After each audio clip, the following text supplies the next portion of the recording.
ಇಲ್ಲ ಅಥವಾ bus stop ಇಲ್ಲ, ಬಸ್ ಬೇ ಇಲ್ಲ. ಮಳೆಗಾಲದಲ್ಲಿ ಸುಮಾರು 1 ಫೀಟ್ 1.5 ಫೀಟ್ ನೀರಿಗೆ ನಿಂತು ಬಸ್ ಅನ್ನ ಕಾಯಬೇಕಾಗ್ತದೆ, ಬಸ್ಸಿಗೆ ಹತ್ಬೇಕಾಗ್ತದೆ, ಬಸ್ಸಿಂದ ಇಳಿಬೇಕಾಗ್ತದೆ. ಅದು ದೊಡ್ಡ ಒಂದು ಸಮಸ್ಯೆ. ಯಾಕೆಂತ ಹೇಳಿದ್ರೆ ಹೆಂಗಸರು ಮಕ್ಕಳನ್ನ ಹಿಡ್ಕೊಂಡು ಅಲ್ಲಿ KSRTC ಎದುರುಗಡೆ ಬಸ್ಸಿಗೆ ಹತ್ಲಿಕ್ಕೂ ಆಗುದಿಲ್ಲ, ಇಳಿಲಿಕ್ಕೂ ಆಗುದಿಲ್ಲ. ಮಳೆಗಾಲದಲ್ಲಂತೂ ಬಹಳ ಕಷ್ಟ ಅಂತ ಹೇಳಿದ್ರೆ 1 ರಿಂದ 1.5 ಫೀಟ್ ನೀರಿನಲ್ಲಿ ನಿಲ್ಬೇಕಾಗ್ತದೆ, ಚಿಕ್ಕ ಮಕ್ಕಳು ಕೂಡ. ಇದು ದೊಡ್ಡ ಸಮಸ್ಯೆ. ಅದು ಕೂಡಲೇ ಅದನ್ನ ಸಂಬಂಧಪಟ್ಟ ಇಲಾಖೆ ಸರಿಪಡಿಸಬೇಕು ಅಂತ ಹೇಳಿ ನಾನು ಒತ್ತಾಯಿಸ್ತೇನೆ. ಅದು ಮಾತ್ರವಲ್ಲ, ಆ ಸರ್ಕಲ್ ನಲ್ಲಿ ಯಾವಾಗ ನೋಡಿದ್ರು ವಾಹನ ದಟ್ಟಣೆ, ಬ್ಲಾಕ್. ಬಹಳಷ್ಟು KSRTC ಬಸ್ಗಳು ಬರ್ತವೆ, ಮತ್ತೆ ಬೇರೆ ಉಳಿದ 3 ದಿಕ್ಕಿನಿಂದ ಸಾಕಷ್ಟು ಬಸ್ಸುಗಳು ಮತ್ತು ಉಳಿದ ಲಘು ವಾಹನಗಳು ಬರ್ತದೆ. ಆದ್ದರಿಂದ ಭಾರತ್ ಮಾಲ್ ಇದೆ ಮತ್ತು ಇನ್ನಿತರ ಅಲ್ಲಿ ಶಾಪ್ಗಳಿವೆ, ಆದ್ರೂ ಜನರಿಗೆ ನಿಲ್ಲಿಕ್ಕೆ ಅಥವಾ ಮಕ್ಕಳಿಗೆ ನಿಲ್ಲಿಕ್ಕೆ ಜಾಗ ಇಲ್ಲ. ರಸ್ತೆಯಲ್ಲಿ ನಿಂತು ಬಸ್ಸಿಗೆ ಹತ್ತಬೇಕು, ಬಸ್ಸಿಂದ ಇಳಿಬೇಕು. ಇದು ಬಹಳ ಒಂದು ದೊಡ್ಡ ಸಮಸ್ಯೆ. ಅದು ಮಾತ್ರ ಅಲ್ಲ, ನಮ್ಮ ಕೇಂದ್ರ ಬಸ್ ನಿಲ್ದಾಣದಲ್ಲಿ ಇನ್ನು ಮಳೆಗಾಲದಲ್ಲಿ ಅಲ್ಲಿ ಆಸನದ ವ್ಯವಸ್ಥೆ ಇಲ್ಲ, ಕುಡಿಯುವ ನೀರಿನ ವ್ಯವಸ್ಥೆ ಇಲ್ಲ, ಮೂಲಭೂತ ಸೌಕರ್ಯಗಳು ಯಾವುದೂ ಇಲ್ಲ. ಮಹಿಳೆಯರಿಗಾಗ್ಲಿ, ಮಕ್ಕಳನ್ನು ಹಿಡ್ಕೊಂಡ ಮಹಿಳೆಯರಿಗಾಗ್ಲಿ ಅಥವಾ ಮಕ್ಕಳಿಗಾಗ್ಲಿ, ವಯಸ್ಕರಿಗಾಗ್ಲಿ ಅಲ್ಲಿ ಕೂತ್ಕೊಳ್ಳಿಕ್ಕೆ ಆಸನದ ವ್ಯವಸ್ಥೆ ಇಲ್ಲ. ಇಷ್ಟೊಂದು ದೊಡ್ಡ ಸಿಟಿ, ಬಹಳಷ್ಟು ದೊಡ್ಡ ಹೆಸರು ಗಳಿಸಿದ ನಮ್ಮ ಈ ಜಿಲ್ಲೆ ಬುದ್ಧಿವಂತರ ಜಿಲ್ಲೆ. ಆದರೆ ನಮ್ಮ ಮೈನ್ ಕೇಂದ್ರ ಬಸ್ ನಿಲ್ದಾಣದಲ್ಲಿ ಯಾವುದೇ ಮೂಲಭೂತ ಸೌಕರ್ಯ ಇಲ್ಲ, ಕುಡಿಯುವ ನೀರಿನ ವ್ಯವಸ್ಥೆ ಇಲ್ಲ, ಶೌಚಾಲಯದ ವ್ಯವಸ್ಥೆ ಸರಿ ಇಲ್ಲ, ಆಮೇಲೆ ನಮ್ಮ ಆಸನದ ವ್ಯವಸ್ಥೆ ಇಲ್ಲ. ಮಕ್ಕಳನ್ನು ಕೈಯಲ್ಲೇ ಇಟ್ಕೊಂಡು ಗಂಟೆಗಟ್ಟಲೆ ಅಥವಾ ನಿಮಿಷಗಟ್ಟಲೆ ನಿಲ್ಬೇಕಾಗ್ತದೆ. ಇದು ದೊಡ್ಡ ಸಮಸ್ಯೆ. ಈಗೇನೋ ಮಳೆಗೆ ನೀರು ಬೀಳ್ತದೆ ಅಂತ ಹೇಳಿ ಒತ್ತಾಯ ಮಾಡಿ ಶೆಲ್ಟರ್ ವ್ಯವಸ್ಥೆ ಆಗಿದೆ, ಆದರೆ ಸೈಡ್ ನಿಂದ ನೀರು ಹೊಡೆಯುತ್ತದೆ. ಮಾತ್ರ ಅಲ್ಲ, ಆಸನ ಇಲ್ಲದೆ ಜನರು ಬಹಳಷ್ಟು ತೊಂದರೆಗೊಳಗಾಗ್ತಾರೆ. ಈಗ ಆಗಿದ್ದಾಗಬೇಕು, ಇತ್ತೀಚೆಗೆ ಆಗಿದೆ. ಆಸನ ಆದ್ರೂ ಅಲ್ಲಿ ಎದುರು ಇದು ಉಂಟಲ್ಲ, ನಡ್ಕೊಂಡು ಹೋಗ್ಲಿಕ್ಕೆ ಜಾಗ ಮಾಡಿ 10 ಫೀಟ್ ಜಾಗ ಬಿಟ್ಟಿದ್ದಾರೆ. ಅದರಲ್ಲೆಲ್ಲ ಗೂಡಂಗಡಿಗಳು ಉಟ್ಕೊಂಡಿದ್ದಾವೆ. ರಾತ್ರಿಯಿಂದ ಬೆಳಗಾಗುವಾಗ ಗೂಡಂಗಡಿಗಳಿವೆ, ಇಲ್ಲಿ ಜನರು ಹೋಗ್ಲಿಕ್ಕೆ ಜಾಗ ಇಲ್ಲ. ಆ ಗೂಡಂಗಡಿಗಳಲ್ಲಿ ಬೇರೆ ಬೇರೆ ವ್ಯಾಪಾರ ಅಥವಾ ರಾತ್ರಿ ಹೊತ್ತಿಗೆ ಈ ಡ್ರಗ್ ಮಾಫಿಯಾದ ಜನರು ಮತ್ತೆ ಇದು ಕೆಲವು ಬೇಡದ ಚಟುವಟಿಕೆ, ಅನೈತಿಕ ಚಟುವಟಿಕೆಗಳು ಅಲ್ಲಿ ನಡೀತಾ ಇರ್ತದೆ. ಅಲ್ಲಿ ಪೊಲೀಸ್ ಔಟ್ಪೋಸ್ಟ್ ಬೇಕೇ ಬೇಕು. ಯಾಕೆಂತ ಹೇಳಿದ್ರೆ ರಾತ್ರಿ ಹೊತ್ತಿಗೆ ಅಥವಾ ಕತ್ತಲೆ ಇದು ಆವರಿಸಿದ ನಂತರ ಅಲ್ಲಿ ಮಹಿಳೆಯರಿಗೆ ನಿಲ್ಲಕ್ಕೆ ಬಹಳ ಕಷ್ಟ. ಆದ ಕಾರಣ ಅಲ್ಲಿ ಪೊಲೀಸ್ ಔಟ್ಪೋಸ್ಟ್ ಬೇಕೇ ಬೇಕು. ಆಮೇಲೆ ಅಲ್ಲಿ ಗೂಡಂಗಡಿಗಳು ಅದನ್ನು ತೆರವು ಮಾಡೋದೇ ಇಲ್ಲ. ನೋಡಿ, ಆ 10 ಫೀಟ್ ಅಲ್ಲಿ ನಡ್ಕೊಂಡು ಹೋಗ್ಲಿಕ್ಕೆ ಪ್ಯಾಸೆಂಜರ್ಗೆ ಮಾಡಿದಂತದ್ದು 10 ಫೀಟ್ ಅಗಲದಲ್ಲಿ ಸುಮಾರು 30 ಫೀಟ್ ಉದ್ದದಲ್ಲಿ ಅಲ್ಲಿ ಗೂಡಂಗಡಿಗಳೇ ಇದೆ. ರಾತ್ರಿಯಿಂದ ಬೆಳಗ್ಗೆ ಆಗುವಾಗ ಅಲ್ಲಿ ಗೂಡಂಗಡಿಗಳು ಹುಟ್ಟಿಕೊಳ್ತವೆ. ಅದು ಒಂದು ದೊಡ್ಡ ಸಮಸ್ಯೆ. ಆಮೇಲೆ ಕೆಪಿಟಿ ಅಂತ ಹೇಳಿದ್ರೆ ಇದು ಬಹಳಷ್ಟು ಟ್ರಕ್ಗಳು, ದೊಡ್ಡ 20, 18, 16 ಟೈರ್ನ ಟ್ರಕ್ಗಳು ಬರುವಂತ ಜಾಗ. ಕಾರ್ಕಳ ಮಂಗಳೂರು, ಆಮೇಲೆ ಉಡುಪಿ ಮಂಗಳೂರು, ಕುಂದಾಪುರ ಮಂಗಳೂರು ಹೋಗುವಂತ ಸರ್ವಿಸ್ ಬಸ್ಗಳು, ಎಕ್ಸ್ಪ್ರೆಸ್ ಬಸ್ಗಳು ಅಲ್ಲಿಂದ ಬರ್ತವೆ.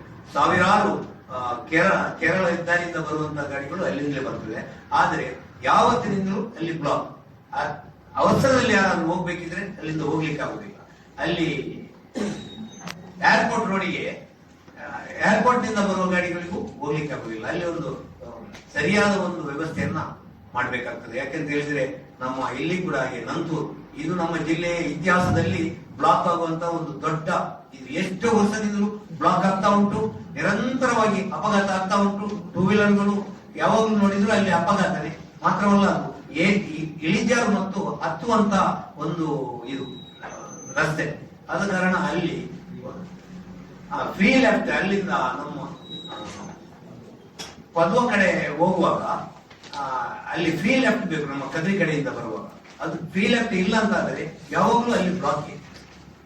ಆಮೇಲೆ ನಮ್ಮ ಎಲ್ಲ ಸಿಟಿ ಬಸ್ಸುಗಳು ಸಮಯಕ್ಕೆ ಮಂಗಳದೇವಿ ಕಡೆ ಮುಟ್ಲಿಕ್ಕೆ ಆಗುದಿಲ್ಲ.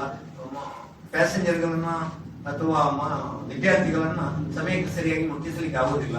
ಇದೆಲ್ಲ ಈ ಬ್ಲಾಕ್ ನಿಂದ ಆಗ್ತದೆ. ಆಮೇಲೆ ಪದದಲ್ಲೂ ಇದೇ ಪ್ರಾಬ್ಲಮ್. ಅಲ್ಲಿ ಕೂಡ ಒಂದು ಸರಿಯಾದ ಪೊಲೀಸ್ ವ್ಯವಸ್ಥೆ ಬೇಕು. ಅಲ್ಲಿ ಇರುವುದು ಈಗ ಇವರು ಮಿಲಿಟರಿ ರಿಟೈರ್ಡ್ ಒಬ್ರು ನಿಂತಿರ್ತಾರೆ, ಹೋಮ್ ಗಾರ್ಡ್ ನಿಂತಿರ್ತಾರೆ. ಅಲ್ಲಿ ಸರಿಯಾದ ಪೊಲೀಸ್ ವ್ಯವಸ್ಥೆ ಬೇಕು. ಈ ಒಂದು ಪದುವ, KSRTC, KPT, ನಂತು ಈ ಇಷ್ಟು ವ್ಯವಸ್ಥೆ ಸರಿಯಾಗದಿದ್ದರೆ ಯಾವತ್ತೂ ಜನರಿಗೆ ಅವಸರದಲ್ಲಿ ಮುಟ್ಲಿಕ್ಕೆ ಆಗೋದಿಲ್ಲ. ಆಮೇಲೆ ಆಸ್ಪತ್ರೆಗೆ ಹೋಗುವಂತವರು, ಶಾಲೆಗೆ ಹೋಗುವಂತವರು, ಎಕ್ಸಾಮಿಗೆ ಹೋಗುವಂತವರು, ಆಂಬ್ಯುಲೆನ್ಸ್ ಇತ್ಯಾದಿಗಳಿಗೆ ಬಹಳ ಕಷ್ಟ ಆಗ್ತದೆ. ಅದು ಮಾತ್ರ ಅಲ್ಲ, ಈಗ ನಾವು ಮುಖ್ಯವಾಗಿ ಇದು ನಮ್ಮ ಅಂಬೇಡ್ಕರ್ ಸರ್ಕಲ್ ನಿಂದ ಕರಾವಳಿ ಸರ್ಕಲ್ ವರೆಗೆ ಅಲ್ಲಿ ಎರಡೂ ಕಡೆ ಪಾರ್ಕಿಂಗ್. ಅಲ್ಲಿಂದ ಅಂಬೇಡ್ಕರ್ ಸರ್ಕಲ್ ಇಂದ ಪುನಃ ಅಂಪಣಕಟ್ಟೆವರೆಗೆ ಎರಡೂ ಕಡೆ ಪಾರ್ಕಿಂಗ್, ಎಲ್ಲ ಪಾರ್ಕಿಂಗ್ ಮಾಡಿ ಅಲ್ಲಿ ಬಹಳಷ್ಟು ವಾಹನ ದಟ್ಟಣೆಯಾಗಿ ಬ್ಲಾಕ್ ಆಗ್ತದೆ. ಇದು ಬೆಳಗಿನ ಪೀಕ್ ಅವರಲ್ಲಿ, ಸಾಯಂಕಾಲದ ಪೀಕ್ ಅವರ್ಗಳಲ್ಲಿ ಜನರಿಗೆ ಬಹಳ ತೊಂದರೆ ಆಗ್ತದೆ. ಇದು ಸರಿಯಾಗಬೇಕು. ಆಮೇಲೆ ನೀರಾವರಿಯವರು, ಕಾರ್ಪೊರೇಷನ್ ಅವರು, ಸ್ಮಾರ್ಟ್ ಸಿಟಿಯವರು ಮತ್ತು ನ್ಯಾಷನಲ್ ಹೈವೇ ಇವರ ಮಧ್ಯೆ ಹೊಂದಾಣಿಕೆ ಇಲ್ಲ. ಯಾವಾಗ ನೋಡಿದ್ರು ಕೆಲವೊಂದು ಸೂಚನೆಗಳನ್ನು ಕೊಟ್ಟಿದ್ದೀರಿ, ಪತ್ರಿಕಾ ಪ್ರಕಟಣೆಯಲ್ಲಿ ಕೊಟ್ಟಿದ್ದೀರಿ. ಅವರಿಗೆ ಮುಖಾಂತರ ಏನಾದ್ರು ಹೇಳಿದ್ರೆ, ಅವರಿಗೆ ಏನಾದ್ರು ಕಳೆದು ಈ ರೀತಿ ಪಾಲಿಸಬೇಕು ಎನ್ನುವಂಥದ್ದನ್ನು ಹೇಳಿದ್ದೀರಾ? ಹೌದು, ನಾವು ಈಗಾಗಲೇ ವರ್ಷವೂ ನಾವು ಅವರಿಗೆ ತರಬೇತಿ ಶಿಬಿರ ಮಾಡ್ತಾ ಇದ್ದೇವೆ. ಟ್ರೈನರ್ ಅನ್ನ ತಂದು ತರಬೇತಿ ಶಿಬಿರ ಮಾಡಿದ್ದೇವೆ, LOCS ನಲ್ಲಿ ಮಾಡಿದ್ದೇವೆ. ಪೊಲೀಸ್ ಇದರಲ್ಲಿ ಬಸ್ ಬೇಗಳಿಲ್ಲದೆ ಹೈವೇಯಲ್ಲಿ ಈ ಚಿಕ್ಕ ರಸ್ತೆಯಲ್ಲಿ 1970ರ ರಸ್ತೆ ಈಗ ಉಂಟು. ಆದ್ರೆ 1970ರಲ್ಲಿ ಎಷ್ಟು ವೆಹಿಕಲ್ಗಳಿದ್ದವು, ಈಗ ಎಷ್ಟು ವೆಹಿಕಲ್ ಇದ್ದಾವೆ. ಆದ್ರೆ ಇದರಲ್ಲಿ ನಾವು ಸಂಚಾರ ಮಾಡಿ ಜನರನ್ನ ಮುಟ್ಟಿಸ್ತಿದ್ದೇವಲ್ಲ, ಅದು ಒಂದು ದೊಡ್ಡ ಪವಾಡ. ಆದ್ರೆ ನೀವು ಹೇಳಿದ ಸೂಚನೆಯನ್ನ ಖಂಡಿತವಾಗಿಯೂ ನಾವು ಪಾಲನೆ ಮಾಡಲಿಕ್ಕೆ ಬದ್ಧರಾಗಿದ್ದೇವೆ. 1973ರಲ್ಲಿ ಒಳ್ಳೆ ಕಂಡಕ್ಟರ್ ಡ್ರೈವರ್ ಇದ್ರು, ಇದು ಲೈಸೆನ್ಸ್ ಇರುವಂತವ್ರು. ಈಗ ಎಷ್ಟು ಮಂದಿ ಇದೆ? ದಿನಕ್ಕೊಂದು ಕಂಡಕ್ಟರ್, ಒಂದು ಡ್ರೈವರ್ ಬಸ್ಸಿಗೆ. ಮತ್ತೆ ಹೇಗೆ ಪಾಲನೆ ಮಾಡ್ತಾರೆ? ಸಿಬ್ಬಂದಿ ಸಮಸ್ಯೆ ನಮಗೆ ಮಾತ್ರ ಅಲ್ಲ, KSRTC ಅವರಿಗೆ ಇದೆ ಸಿಬ್ಬಂದಿ ಸಮಸ್ಯೆ. KSRTC ನಿಯಂತ್ರಣ ಇದೆ, ಆದ್ರೆ ನೀವು ಹೇಗೆ ಬಸ್ಸಲ್ಲಿ? KSRTC ಅವರಿಗೆ ನಿಯಂತ್ರಣ ಇದೆ ಅಂತ ನೀವು ಹೇಳ್ತೀರಿ. 6 ಗಂಟೆಗೆ ಅವರು ಬಸ್ ನಿಲ್ಲಿಸ್ತಾರೆ, ಸಾಯಂಕಾಲ 6 ಗಂಟೆ. ನಾವು 10:30ವರೆಗೂ ರನ್ ಮಾಡ್ತೀವಿ. ಬೆಳಗ್ಗೆ 5 ಗಂಟೆಗೆ ಖಾಸಗಿ ಬಸ್ಗಳು ಸಂಚರಿಸ್ತವೆ. ಆದ್ರೆ ಅವರು 8 ಗಂಟೆ ನಂತರ ರಸ್ತೆಗೆ ಬರ್ತಾರೆ. ಅವರಿಗೆ ಟ್ಯಾಕ್ಸ್ ಎಕ್ಸಾಮ್ಷನ್ ಇದೆ ಉತ್ತರ ಕರ್ನಾಟಕದಲ್ಲಿ. ಅವರಿಗೆ ಅವರದೇ ಆದ ಟ್ಯಾಕ್ಸ್. ಹೇಗೆಂತ ಹೇಳಿದ್ರೆ ಪರ್ ಪ್ಯಾಸೆಂಜರ್ ಹೋದ್ರ ಮೇಲೆ 3% ಇಲ್ಲ. ಅವರನ್ನು ಸರಿದಾರಿಗೆ ತರಲಿಕ್ಕೆ ನಾವು ಬದ್ಧರಾಗಿದ್ದೇವೆ. ಯಾವುದು ಕಾಳಜಿ ಇದೆ, ಯಾಕಂತ ಹೇಳಿದ್ರೆ ಅದು ಸರಿ ಉಂಟು ಅಂತ ನಾನು ಹೇಳುವುದಿಲ್ಲ. ಆದ್ರೆ ಏಷ್ಯಾ ಖಂಡದಲ್ಲಿ ನಮ್ಮ ಖಾಸಗಿ ಸೇವೆ, ಇದು ಖಾಸಗಿ ಬಸ್ ಉದ್ಯಮ ಒಂದು ಉತ್ತಮ ಮಟ್ಟದಲ್ಲಿ ನಡೆಯುತ್ತಿದ್ರೆ ಅದು ದಕ್ಷಿಣ ಕನ್ನಡದಲ್ಲಿ. ಜನರಿಗೆ ತೊಂದರೆ ಆಗ್ತದೆ, ಬಸ್ಸಿಗೆ ತೊಂದರೆ ಇಲ್ಲ, ನಮ್ಗೆ ತೊಂದರೆ ಇಲ್ಲ, ಜನರಿಗೆ ಮತ್ತು ಮಕ್ಕಳಿಗೆ. ಯಾವಾಗಲೂ ಅವರು ಒಂದು ಅರ್ಧ ಫೀಟ್ ನೀರಿನಲ್ಲಿ ನಿಲ್ಬೇಕಾಗ್ತದೆ.